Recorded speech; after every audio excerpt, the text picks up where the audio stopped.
Il y a des objets que l'on traverse et puis il y a ceux qui nous accompagnent. Des meubles que l'on déplace de maison en maison, des tables qui ont vu des repas heureux et d'autres plus silencieux. Aujourd'hui, je ne vais pas vous parler de relooking, ni de peinture, ni de tendance. Aujourd'hui, je voudrais qu'on parle du temps. Du temps qui passe, du temps que l'on prend et du temps que l'on refuse parfois de laisser mourir. Parce que nos meubles, sans jamais parler, racontent exactement ça. Bienvenue dans Seconde Vie. Il y a quelque chose de profondément étrange avec les meubles. Ils sont là tous les jours. Ils occupent de l'espace dans nos maisons, dans nos appartements, dans nos vies. Et pourtant, on finit presque toujours par ne plus les voir. On remarque un meuble quand il arrive, quand il est neuf, quand il sent encore le changement, quand il marque un tournant.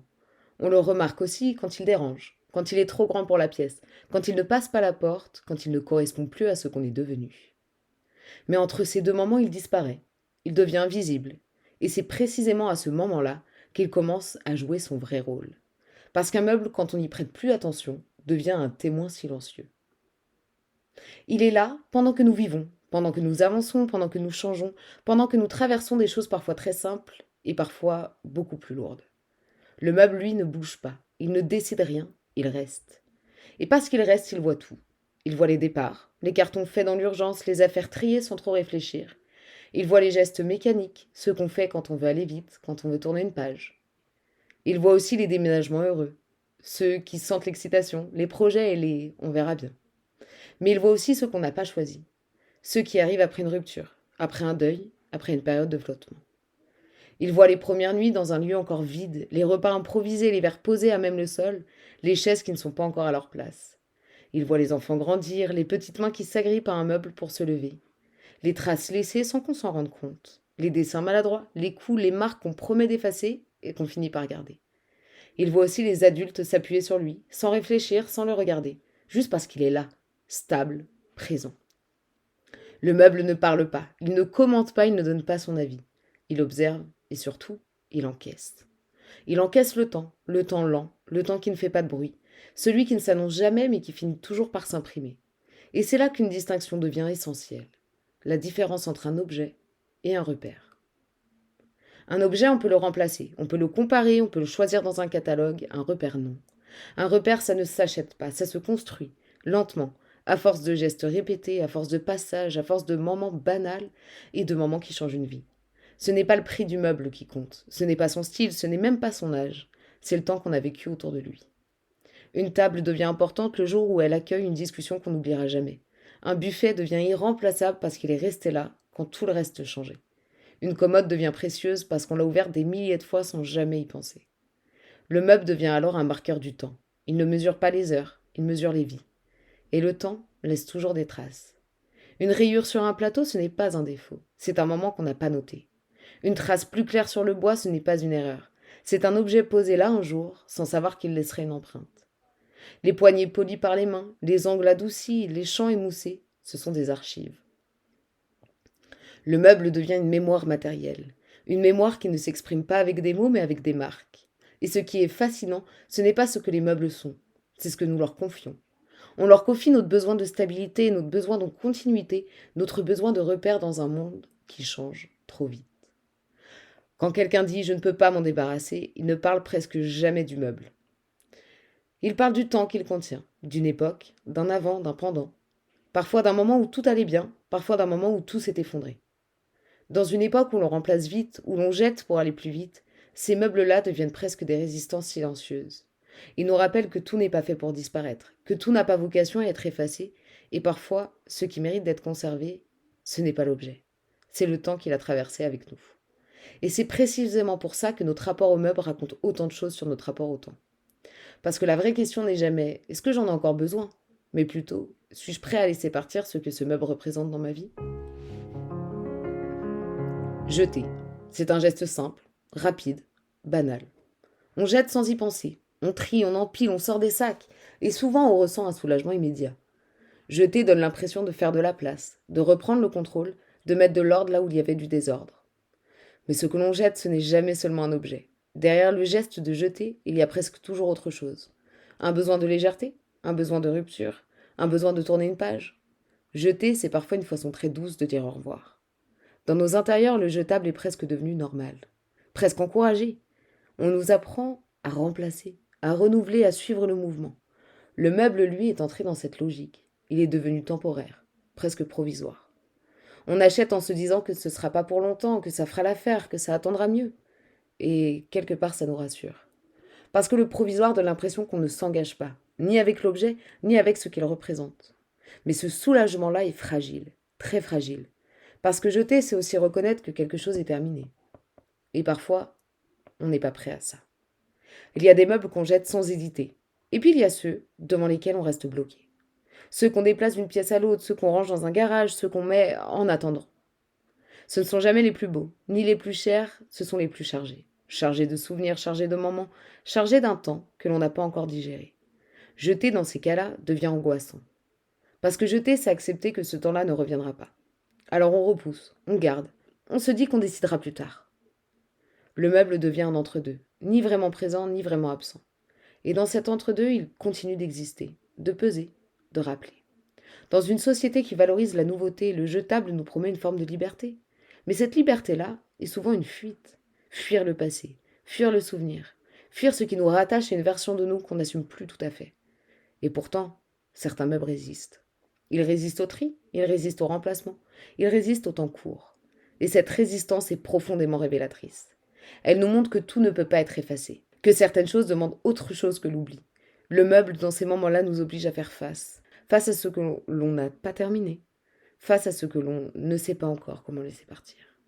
Jeter peut apaiser, mais jeter peut aussi réveiller une angoisse plus profonde. Celle de perdre une trace, celle de couper un lien, celle de faire disparaître quelque chose qui faisait encore sens. Et c'est là que la question devient intime. Est-ce que je jette parce que j'en ai plus besoin? Ou parce que je ne sais pas encore quoi faire de ce que ça représente? Cette question-là, on ne se la pose presque jamais. Et pourtant, elle dit énormément dans notre rapport au temps. Parce que le jetable nous promet un présent plus léger, mais il nous prive parfois d'une continuité. Et sans continuité, le temps devient fragmenté, découpé, difficile à habiter. Alors on jette, et on rachète, et on recommence.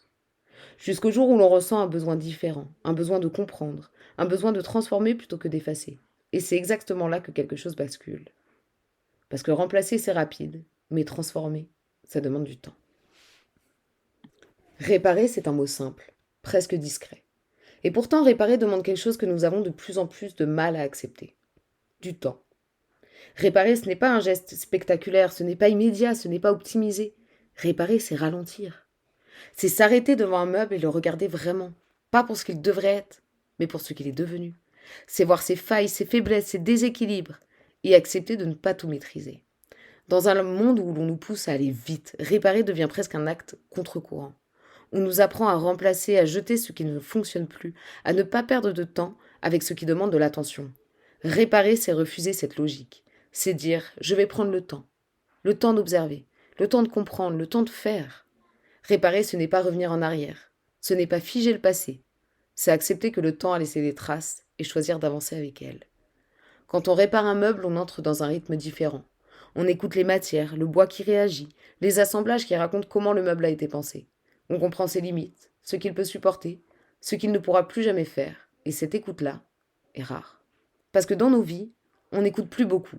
On corrige, on ajuste, on remplace. Mais on écoute peu. Réparer, c'est accepter de ne plus aller plus vite que la matière. C'est accepter que certaines choses demandent du temps pour se transformer. Et ce temps-là, il ne se compresse pas. Il s'étire, il oblige à la patience, il oblige à l'humilité. Parce qu'un meuble ne se laisse pas réparer comme on l'avait imaginé. Il résiste, il surprend. Il impose son propre rythme. Et dans cette lenteur, quelque chose se passe. Le geste devient précis, attentif, presque méditatif. Le temps ne fuit plus, il se pose. Réparer un meuble, c'est parfois la première fois depuis longtemps qu'on accepte de ne pas faire autre chose en même temps. Pas de notification, pas d'urgence, juste un geste. Et ce geste-là nous ramène à quelque chose de très simple. Le fait d'être présent. Présent à ce que l'on fait, présent à ce que l'on touche, présent au temps qui est en train de passer. Dans un monde où tout est fragmenté, réparer devient une forme de continuité. Une façon de ne pas couper, de ne pas effacer. Réparer, ce n'est pas seulement sauver un meuble. C'est parfois se réhabituer à la lenteur, à l'attention, à la patience. Et cette lenteur-là fait peur. Parce qu'elle nous met face à nous-mêmes. Face à ce que l'on ressent quand il n'y a plus rien pour nous distraire. Face au temps tel qu'il est. Et pourtant, c'est souvent dans ce temps-là que quelque chose se répare aussi. Pas seulement le meuble, quelque chose de plus intime, quelque chose que l'on avait laissé de côté. Et c'est peut-être pour ça que réparer ne concerne jamais seulement les objets, mais notre façon d'habiter le temps. Nous vivons dans un monde qui valorise la perfection. Les lignes droites, les surfaces lisses, les objets sans histoire. Tout doit être net, contrôlé, prévisible. Et pourtant, ce ne sont pas ces choses-là qui nous touchent le plus. Ce qui nous touche, ce sont les traces, les marques du temps, les irrégularités, les petites choses qui échappent au contrôle. Un meuble trop parfait est souvent impressionnant, mais rarement attachant. Il ne raconte rien, il ne laisse aucune place à la projection. À l'inverse, un meuble imparfait invite. Il invite à regarder de plus près, à toucher, à imaginer ce qu'il a traversé. Une rayure devient une question, une patine devient un récit. On ne se demande pas comment il a été fabriqué, on se demande ce qu'il a vécu. L'imparfait crée du lien, parce qu'il est reconnaissable, parce qu'il est humain. Nous aussi, nous sommes faits de marques, de failles, de réparations invisibles. Et c'est peut-être pour ça que l'imparfait nous rassure. Parce qu'il nous dit que le temps peut passer sans tout détruire. Que l'usure n'est pas toujours une perte, qu'elle peut devenir une transformation. Dans les meubles anciens, l'imparfait n'est pas caché, il est assumé, intégré. Les patines se superposent, les réparations deviennent visibles, et ces couches racontent une continuité. Elles racontent que le meuble n'a pas été jeté au premier défaut, qu'il a été regardé, repris, accompagné. Et ce regard-là change tout, parce qu'il transforme la façon dont on considère ce qui n'est plus parfait. Dans nos intérieurs, choisir l'imparfait, c'est faire un choix très fort. C'est dire je préfère une histoire à une surface lisse. Je préfère une trace à une illusion. Et ce choix-là dépasse largement la décoration. Il touche à notre rapport à nous-mêmes, à notre tolérance, à ce qui est abîmé, à ce que nous acceptons de montrer. Un meuble parfait n'essaye pas d'être autre chose que ce qu'il est. Il ne se cache pas, il ne triche pas. Et cette honnêteté-là est rare. Elle crée une forme de douceur, une permission implicite, celle de ne pas être lisse, celle de ne pas être neuf, celle de continuer à exister malgré les remarques. Dans un monde qui efface rapidement ce qui dévie, l'imparfait devient une forme de résistance. Une manière de dire que la valeur ne disparaît pas au premier accroc, qu'elle se transforme. Et c'est peut-être pour ça que certains meubles nous touchent profondément. Parce qu'ils nous montrent qu'il est possible de traverser le temps sans disparaître, de changer sans renier, de vieillir sans perdre son âme. On ne transforme jamais un meuble par hasard. Derrière chaque projet, il y a presque toujours un moment de bascule. Un déménagement, une séparation, une reconstruction, un nouveau départ. Rarement une période stable, rarement un moment figé. Transformer un meuble arrive souvent quand quelque chose est en train de changer. Et ce meuble-là devient un support, un point d'ancrage, un terrain sûr quand le reste bouge. Parce qu'il a déjà traversé une partie de l'histoire. Parce qu'il porte encore une forme de continuité. Transformer, ce n'est pas effacer. Ce n'est pas faire table rase, ce n'est pas nier ce qui existait avant. C'est repositionner. C'est dire, je garde l'essentiel, mais je lui donne une nouvelle place. Une nouvelle forme, un nouveau rôle. Comme on le fait parfois avec soi-même. On garde une structure, une base, et on accepte que tout ne soit plus exactement comme avant. Le meuble devient alors une métaphore, celle d'un passage, d'une transition. On ne transforme pas pour faire joli, on transforme pour se sentir à nouveau aligné, pour que l'intérieur corresponde à ce qui se passe à l'intérieur de soi. C'est pour ça que tant de projets arrivent à des moments sensibles. Parce que changer un meuble est une façon douce de changer sans tout casser, une façon concrète de reprendre la main. Transformer un meuble, c'est reprendre un petit peu de contrôle, sur son espace, sur son rythme, sur son environnement. Et ce contrôle-là est apaisant, parce qu'il est tangible. On voit le changement, on le touche, on l'accompagne, contrairement aux changements intérieurs qui sont flous, lents, difficiles à mesurer. Le meuble lui répond. Il évolue, il se transforme. Et dans ce dialogue silencieux, quelque chose se réajuste aussi en nous. Ce n'est pas spectaculaire, ce n'est pas radical, c'est progressif. Et c'est justement ce qui le rend puissant. Transformer un meuble, ce n'est pas changer de vie, c'est préparer l'espace pour la suite. C'est faire de la place sans tout effacer. Et ce geste-là est profondément rassurant. Parce qu'il dit « je peux avancer sans renier, je peux évoluer sans me perdre ». Le meuble transformé devient alors un marqueur de passage, un avant, un après, une trace visible d'un mouvement antérieur. Et peut-être que c'est pour ça que ces meubles-là prennent une place particulière. Ils ne sont plus seulement beaux et fonctionnels, ils deviennent signifiants. Ils racontent non pas ce que l'on était, mais ce que l'on est en train de devenir. Et dans ce sens-là, transformer un meuble, ce n'est jamais anodin. C'est un geste discret, silencieux, mais profondément engagé.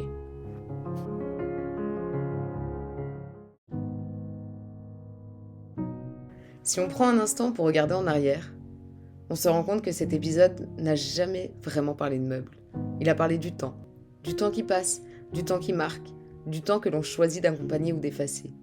Les meubles ne sont que le prétexte, un langage discret pour parler de quelque chose de beaucoup plus intime. de notre besoin de continuité, de repères, de traces. Dans un monde qui nous pousse à aller plus vite, à remplacer, à optimiser, à repartir de zéro, certains objets nous rappellent doucement que tout n'a pas besoin d'être effacé pour évoluer, qu'il est possible d'avancer sans renier.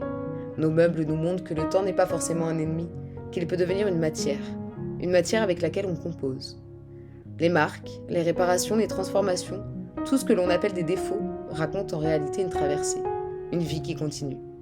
Et peut-être que la vraie question n'est pas comment préserver les objets, mais plutôt comment habiter le temps sans chercher à l'effacer. Comment accepter que tout ne soit pas parfait, que tout ne soit pas neuf, que tout ne soit pas immédiat. Les meubles, eux, nous montrent le chemin. Ils restent, ils encaissent, ils traversent. Ils changent sans disparaître. Et peut-être que sans le savoir, nous cherchons exactement la même chose. Traverser le temps, sans perdre notre âme. Alors la prochaine fois que vous poserez la main sur un meuble un petit peu abîmé, prenez un instant. Regardez-le vraiment. Peut-être qu'il ne demande pas à être remplacé. Peut-être qu'il demande juste qu'on prenne le temps de l'écouter. Merci d'avoir pris ce temps avec moi. Merci d'avoir écouté Seconde Vie. À très bientôt pour continuer à donner du sens au temps qui passe.